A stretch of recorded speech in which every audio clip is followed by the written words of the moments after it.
따라서 하시기 바랍니다. 귀히 여기라. 오늘 읽은 성경 말씀에 보면 이 말씀은 베드로 사도가 사랑하는 믿음 안에서 사는 남편들에게 주시는 말씀입니다. 그러면서 사랑하는 아내를 귀하게 여겨라, 그렇게 당부하는 말씀이 오늘 이 본문 말씀입니다. 이 아내를 귀히 여겨서 이 아내와 관계가, 이 부부 관계가 좋아야 기도줄이 막히지 않는다. 다시 말씀을 드리면 부부 관계가 나쁘면 하나님과의 관계도 나빠진다는 얘기예요. 그러니까 부부가 행복하게 건강하게 부부 관계를 유지하고 사는 사람이 하나님 앞에도 인정받고, 그런 사람이 하나님 앞에 기도할 때에 하나님이 그 기도에 속히 응답하신다는 말씀입니다. 오늘 우리 부평제일교회 성도들의 가정이 그런 가정 되시기를 축원합니다. 그러면 왜 이 남편에게 아내를 귀하게 여기라고 하셨을까? 첫 번째로 그 이유가 뭐냐? 따라서 하시기 바랍니다. 아내는 내 몸이기 때문이다. 할렐루야. 하나님께서 천지를 창조하시고요, 제일 마지막에 인간을 만드셨습니다. 그 만든 사람이 아담입니다. 그런데요, 그 이전에 하나님께서 천지 창조를 하시면서 성경에 기록된 것을 보니까 다 보시기에 좋았더라, 보시기에 좋았더라, 보시기에 좋았더라, 그렇게 기록하고 있어요. 근데 이 아담을 만들어 놓고는 하나님께서 보시기 좋지 않았다는 겁니다. 그래서 아담이 혼자 사는 것을 보니까 하나님이 보시기에 좋지 않았더라. 그래서 하나님이 또다시 창조를 시작을 하셨는데 아담을 깊이 잠들게 만드시고 아담의 갈비뼈를 뽑았습니다. 그래가지고 하나님께서 흙으로 사람을 짓고 거기다가 갈비뼈, 아담의 갈비뼈를 넣어서 하와를 만들었습니다. 할렐루야. 여러분, 아담은 갈비뼈를 넣어서 만든 것이 아니고 흙으로 창조했는데, 하와는 똑같은 사람인데도 불구하고 아담의 갈비뼈를 뽑아가지고 만드셨다는 거예요. 이게 무슨 의미입니까? 아담과 하와는 개체인 것 같지만 한 몸이라는 거예요. 한 몸이라는 거예요. 아내가 남편에게서 분리될 수 없다는 겁니다. 아내는 남편과 한 몸이라는 거예요. 여러분, 자기 몸을 사랑하지 않는 사람 있을까요? 다 자기 몸을 사랑하고 귀하게 여기는 겁니다. 그러므로 여러분, 아내를 귀하게 여겨야 될 이유가 내 몸과 같은 존재이기 때문에 그렇다, 그런 말씀입니다. 할렐루야. 그래서 이 하와를 만들어서 아담에게 데리고 오니까 아담이 창세기 2장 23절 말씀에 보니까 이렇게 좋아가지고 이렇게 사랑을 고백을 합니다. 따라서 하세요. 이는 내 뼈 중에 뼈요, 살 중에 살이로다. 할렐루야. 네. 이 말씀, 이는 내 뼈 중에 뼈요 살 중에 살이라 하는 이 말씀은 히브리 문학적인 맥락에서 보게 되면 무엇 중에 무엇이다, 이 말은 최고라는 뜻입니다. 최상이라는 말씀입니다. 하나님이 아담에게 주신 것 가운데 최고라는 말씀입니다. 하나님께서 이 세상의 천지 만물을 다 창조하시고 마지막에 아담을 만드시면서 아담에게 이 세상의 모든 것을 다 네가 가지고 정복하고 다스리라고 그렇게 했는데, 그런 것보다도 하와가 아담에게는 제일 큰 선물이었다, 그런 말씀입니다. 할렐루야. 그래서 우리가 쓰는 호칭 가운데 보면은 부부가 쓰는 호칭이 두 가지가 있죠. 여보, 당신. 그런 말 있잖아요. 여보, 당신. 이 당신이라고 하는 말은 당할 땅자 몸신자. 그러니까 내 몸이다 그런 얘기예요. 당신 그러면 당신은 남이 아니고 내 몸이다 그런 얘기예요. 부부는 서로가 남남이 아닙니다. 한 몸이기 때문에 상대를 부르게 될 때에도 당신이라고 부르는 거예요. 당신 내 몸이다 그런 뜻입니다. 여기 여보라고 하는 말은 뭐냐? 같을 한문으로 쓰면은 같을 여자의 보배 보자입니다. 그러니까 아내는 나에게 보배 같은 사람이요. 할렐루야. 그러니까 여러분 호칭만 여보 당신으로 그렇게 생각하면 안 되는 거예요. 하나님께서 여러분에게 최고의 선물로 그 아내를 주신 줄로 믿으시기 바랍니다. 그리고 그 남편을 주신 줄로 믿으시기 바랍니다. 하나님이 인간에게 주신 선물 가운데 최고의 선물입니다. 그래서 여기 아담이 이 하와를 보면서 당신은 내 뼈 중에 뼈요 살 중에 살이라 그렇게 고백을 하게 된 것입니다. 여러분의 가정이 부부가 서로 남남으로 사는 것이 아니고 내 몸으로 한 몸으로 살 수 있게 되시기를 축원합니다. 둘째로 여기 이 아내를 귀하게 여기라고 하는 것은 여러분 세상의 모든 만물이 늙으면 취해지는 거예요. 예? 늙으면 다 취해지는 거예요. 짐승도 그렇고 식물도 그렇고 그래서 죽는 것이고 그래서 버려지는 것이고 늙으면 대접 못 받고 늙으면 가치가 없는 거예요. 그런데 아브라함은요, 창세기 12장에 보니까 아브라함이 가나안 땅에 와서 살다가 말이에요, 기근이 들어가지고 그래가지고 도저히 먹고 살기가 어려워서 보따리를 싸가지고 애굽 땅으로 갔습니다. 먹고 살기 위해서. 근데 이때 아브라함의 나이는 정확하게 성경을 보고는 우리가 알 수가 없지만 대략 추측을 해보면 한 90살 정도 되지 않았나 그렇게 추측을 할 수가 있습니다. 그러면 그때 사라는 몇 살이에요? 10살 차이였으니까 80살이었습니다. 그러면 오늘날로 얘기하면 다 늙은 할아버지 할머니가 지금 먹고 살기 위해서 어디로 가는 거예요? 애굽으로 간 겁니다. 그런데 이때 아브라함이 아내인 사라에게 이렇게 당부합니다. 여보, 당신은 너무나 예뻐서 너무나 아름다워서 애굽 사람이 당신을 보면 당신을 뺏을 게 틀림없다.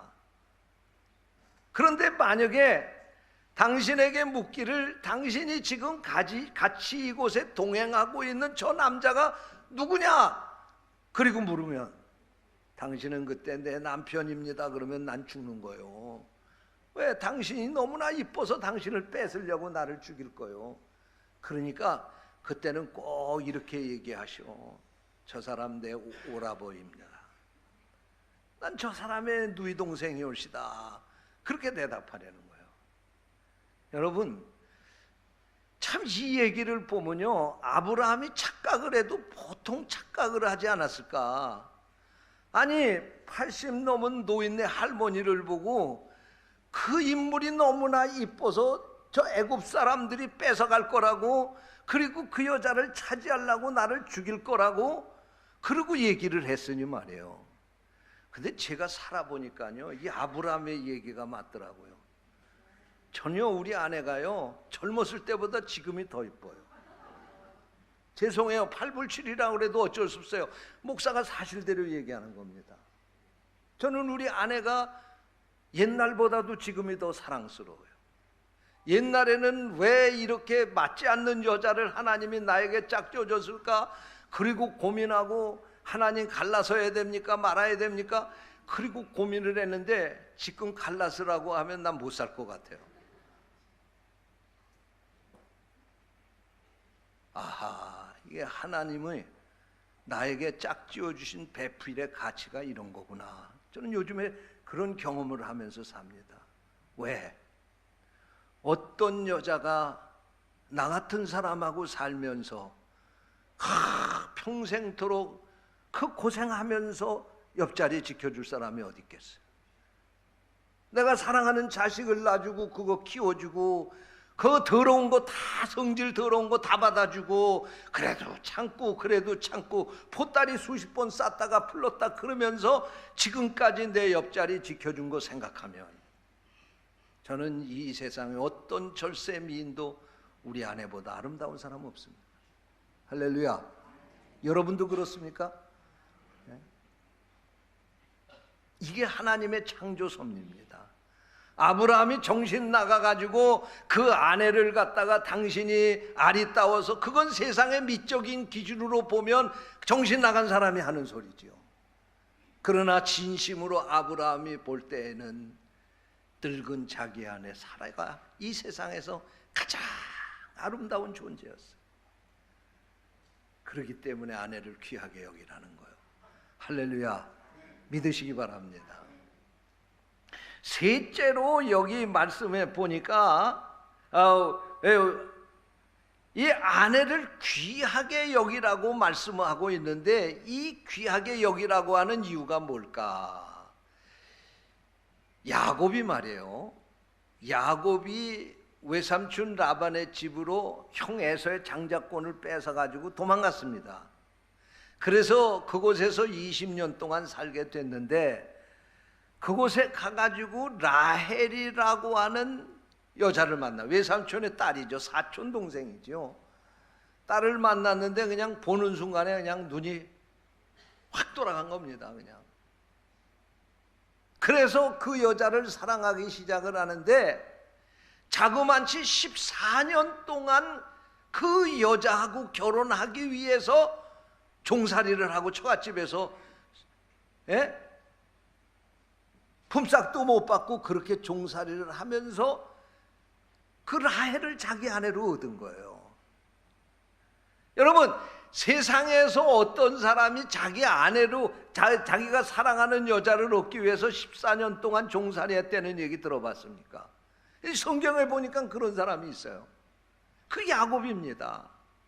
그 야곱이 왜 그렇게 라헬을 사랑하고 그 라헬을 위해서 14년 동안 그렇게 종살이를 하면서까지 그 아내를 얻으려고 했을까? 라헬하고 같이 결혼을 14년 만에 하지 않았습니까? 했는데 결혼을 해가지고 아들을 낳는데 그 아들이 요셉입니다. 여러분, 요셉에 대한 이야기를 짧은 시간에 다 할 수 없지만 요셉이 애굽으로 가가지고 애굽의 총리 대신이 되지 않습니까? 국무총리가 됐다는 말씀입니다. 그런데 그때 야곱이 살던 가나안 땅에 흉년이 들어서 죽느냐 사느냐 그런 문제에 부딪히게 된 겁니다. 그런데 이 요셉이 야곱과 그의 자손들 70명의 가족을 애굽으로 초청을 해가지고 애굽 땅에서 그곳에서 편안히 살 수 있도록 길을 열어주는 것을 보게 됩니다. 할렐루야. 아하, 야곱이 정말 보물을 잘 찾기는 찾았구나, 그런 생각이 들어요.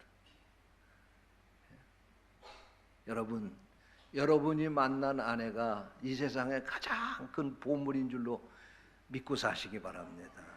하나님이 여러분에게 그 보물을 주신 거예요. 귀하게 여기면 그 보물을 통해서 요셉과 같은 자손들도 나오게 될 줄로 믿습니다. 할렐루야.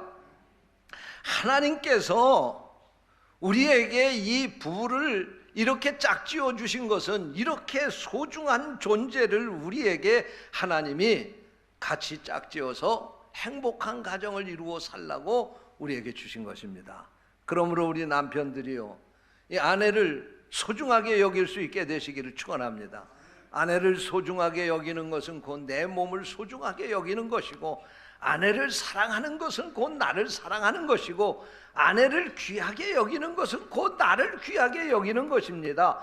그러므로 여러분의 아내를 귀하게 여길 수 있게 되시기를 축원합니다. 아내들이요, 여러분의 남편들을 하나님이 여러분에게 짝지어 주신 그 남편을 귀하게 여기고 살 수 있게 되시기를 축원합니다. 그러면 그냥 이 아내와 남편이 만나면 행복이 바로 만들어지는 거냐? 아닙니다.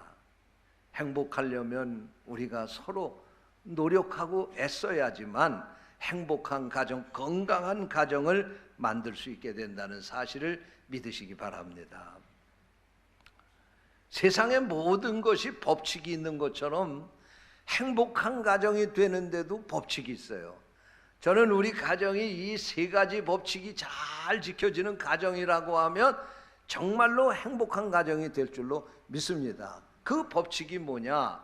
첫 번째로는 산울림의 법칙입니다. 한번 따라서 하세요. 산울림의 법칙. 산에 가서 저쪽 산을 향해서 야 이 바보야 그리고 외치면 저쪽에서 뭐라고 소리쳐요? 야 이 바보야 그리고 소리치는 겁니다. 저쪽에서 야 이 천재야 그러면 마찬가지로 산울림도 천재야 그리고 들려오는 것입니다. 내가 그 산을 향해서 사랑해 그러면 그쪽에서도 사랑해 그리고 산울림이 들려오는, 우리 부부관계가 그런 겁니다.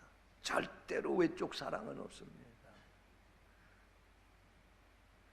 사랑은 상대적인 것입니다. 그런데 내가 먼저 저쪽 산을 향해서 어떻게 소리 지르냐에 따라서 그쪽에서 역시 마찬가지로 대답이 돌아오는 것입니다. 여러분, 내가 아내를 귀하게 여기면 아내도 남편을 귀하게 여기는 것입니다. 내가 아내를 사랑하면 아내도 나를 사랑하는 것입니다. 죄송합니다. 내가 남편을 왕처럼 대접하면 아내도 나를 왕비처럼 대접하면 아내도 나를 왕처럼 대접하는 것입니다. 여러분, 이것이 바로 부부관계에 있어서 황금률인 것입니다. 절대로 가는 것만 있고 오는 것이 없는 것이 아니라 내가 어떻게 상대를 대하느냐가 그 상대가 나를 대하는 것이라고 하는 사실을 기억하시고 살아갈 수 있게 되시기를 축원합니다. 둘째로 따라서 하세요. 타이어의 법칙. 자동차가 사막을 가다가 빠지잖아요. 헛바퀴만 돌고 차가 모래에서 나올 수가 없을 때에는 그 모래에서 빠져나오는 방법이 단 하나 있다고 합니다. 그게 뭐냐면 타이어에 바람을 빼는 겁니다. 그래서 타이어의 표면을, 바람이 들어가면 타이어 표면이 좁아지는데 바람이 빠지면 표면이 넓어지는 겁니다. 그러면 모래하고 접촉면이 넓어지니까 그것을 접촉을 해가지고 그 모래굴에서 빠져나올 수 있다는 거예요. 여러분, 마찬가지로 부부 갈등이 있는 가정에 보게 되면 그 갈등이 뭐 때문에 있느냐? 대부분의 가정들이 그래요. 자기의 자존심을 꺾지 못해서 갈등이 있는 거예요. 자기 고집을 꺾지 못해서 갈등이 있는 거예요. 여러분, 부부간에 무슨 자존심이 필요할 게 뭐 있습니까? 부부간에 고집을 부릴 게 뭐 있습니까? 내 몸인데. 부부간의 갈등이 바로 이 내 자존심과 고집 때문에 생기는 것입니다. 그러므로 타이어에 바람을 빼듯이 여러분의 가정에 갈등이 있고 문제가 생길 때에는 여러분의 자존심 뽑아버리시고 여러분의 고집 빼버리시고 그리고 사시기를 축원합니다. 세 번째 법칙이 있습니다. 따라서 하시기 바랍니다. 김치의 법칙. 김치의 법칙입니다. 행복하게 살려면 이 김치의 법칙대로 살면 됩니다. 여러분, 배추가 김치가 되기까지는 적어도 5번이 죽는 과정이 있어야 돼요. 첫 번째로는 밭에서 뽑히는 과정이 있습니다. 밭에서 뽑는 그 순간에 배추가 이제 생명이 끝나는 거 아닙니까? 그 다음에 두 번째로 뭐예요? 배추가 뽀개져서 절여지는 과정. 배추가 뽀개지는 과정, 두 번째 죽는 과정입니다. 세 번째로는 소금에 절이는데 소금에 절이면서 또 죽는 겁니다. 네 번째로는 매운 고춧가루 그리고 거기 젓갈 그리고 마늘 이런 것과 뒤섞이면서 또 네 번째로 죽는 겁니다. 다섯 번째로는 사람의 입속에 들어가서 이빨에게 씹히면서 또 마지막 죽는 겁니다. 이렇게 5번을 죽고 나면 배추가 좋은 김치로 그 생명이 새롭게 태어나는 겁니다. 여러분, 부부 사이도 마찬가지예요. 행복한 가정은 맛있는 김치와 같이 그런 가정이라고 말할 수 있을 것입니다. 그러기 위해서는 내가 죽어야 됩니다. 남편이 죽으시기 바랍니다. 아내가 죽으시기 바랍니다. 우리가 죽어야 돼. 아내 앞에서, 남편 앞에서 내가 죽는 것이 행복해지는 비결입니다. 오늘 여러분의 가정이 이런 가정 되시기를 축원합니다. 사람들이 요즘 세상을 가리켜서 집은 있는데 가정은 없는 세상이라고 말합니다. 여러분, 오늘 우리 가정에 부부가 행복하게 살지 않는다고 하면, 행복하지 않다고 하면 그것은 그 가정은 집이지 가정이라고 말할 수 없을 것입니다. 가정을 회복하는 것, 이것이 바로 우리 삶의 질을 결정하는 것이고, 가정을 회복하는 것, 그것이 우리가 일평생토록 행복하게 사는 비결이라고 하는 사실을 기억하시고, 아내는 남편을, 남편은 아내를 귀하게 여기시며 평생토록 하나님의 주신 은혜를 누리는 성도들이 되시기를 주님의 이름으로 축원합니다. 기도하겠습니다. 하나님 아버지, 감사합니다. 오늘 주신 귀한 말씀 생각하면서 오늘 우리 가정들이 서로를 존중하고 귀하게 여기는 가정들이 되게 하여 주옵소서. 부모가 진정으로 서로 사랑함으로 그 부모를 통해서 주신 자녀들이 바로 그 사랑을 통해서 하나님의 사랑을 깨닫게 해 주옵시고, 또 그렇게 사랑함으로 말미암아 우리의 가정들이 행복하게 건강하게 세워질 수 있도록 축복해 주옵소서. 주님의 이름으로 간절히 기도하옵나이다. 아멘.